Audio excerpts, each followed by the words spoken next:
നമസ്കാരം. ഇന്ധനവില വർധനവിൽ പറഞ്ഞതെല്ലാം വിഴുങ്ങേണ്ടി വന്ന അവസ്ഥയിൽ മുഖ്യമന്ത്രി വി.ഡി. സതീശൻ പ്രതിപക്ഷത്ത് ആയിരുന്നപ്പോൾ ഇന്ധനവില വർദ്ധിച്ചപ്പോൾ ഇതിന് ലഭിക്കുന്ന അധിക നികുതി ഒഴിവാക്കണമെന്ന് യു.ഡി.എഫ് ആവശ്യപ്പെട്ടിരുന്നു. ഇത് യു.ഡി.എഫിന്റെ രാഷ്ട്രീയ പ്രചാരണായുധവുമായിരുന്നു.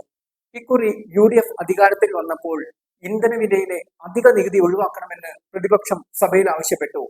സതീശന്റെ സഭയിലെ നിലപാട് ചൂണ്ടിക്കാട്ടി മുൻ ധനമന്ത്രി കെ.എൻ. ബാലഗോപാൽ തന്നെയാണ് ഈ കാര്യം ആവശ്യപ്പെട്ടതും.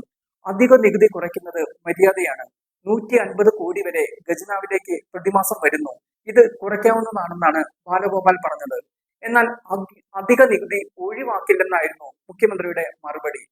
ഇന്ധനവില വർധനവിലൂടെ കേരളത്തിന് കിട്ടുന്ന അധിക നികുതി വരുമാനം വേണ്ടെന്ന് വെക്കുന്ന മണ്ടത്തരം കാണിക്കില്ലെന്നായിരുന്നു സതീശന്റെ മറുപടി.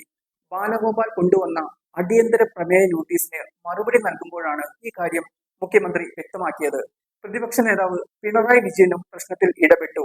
കേന്ദ്രം വില കൂട്ടുമ്പോൾ സംസ്ഥാന സർക്കാരിനെ ആയിരുന്നു പ്രതിപക്ഷ നേതാവായിരുന്ന വി.ഡി. സതീശൻ കുറ്റപ്പെടുത്തിയിരുന്നത്. കേന്ദ്ര സർക്കാർ സ്വീകരിക്കുന്ന നടപടിയെ കുറ്റപ്പെടുത്താൻ തയ്യാറാകണ്ടേ എന്നാണ് പിണറായി ചോദിച്ചത്. അധിക നികുതി വേണ്ടെന്ന് വെക്കണമെന്ന് പ്രതിപക്ഷ നേതാവായിരുന്നപ്പോൾ ആവശ്യപ്പെട്ട സതീശനാണ് ഇപ്പോഴത്തെ മുഖ്യമന്ത്രി. വാക്ക് പാലിക്കാൻ സതീശൻ തയ്യാറാകണമെന്നും പിണറായി സഭയിൽ ആവശ്യപ്പെട്ടു. 2 ആഴ്ചയായി 8 രൂപയോളമാണ് ഇന്ധനവില കൂട്ടിയത്.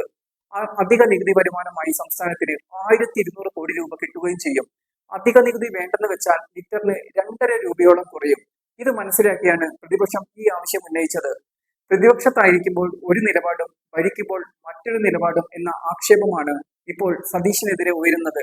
പ്രതിപക്ഷത്തായിരിക്കുമ്പോഴുള്ള അവസ്ഥയല്ല ഭരണപക്ഷത്തിരിക്കുമ്പോഴുള്ളതെന്ന് മുഖ്യമന്ത്രിക്കും ബോധ്യമായി കാണും.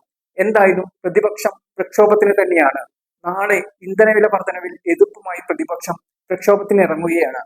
കേന്ദ്ര സർക്കാർ ഓഫീസുകൾക്ക് മുന്നിലും മറ്റു തിരഞ്ഞെടുക്കപ്പെട്ട കേന്ദ്രങ്ങളിലുമായിരിക്കും പ്രതിഷേധം.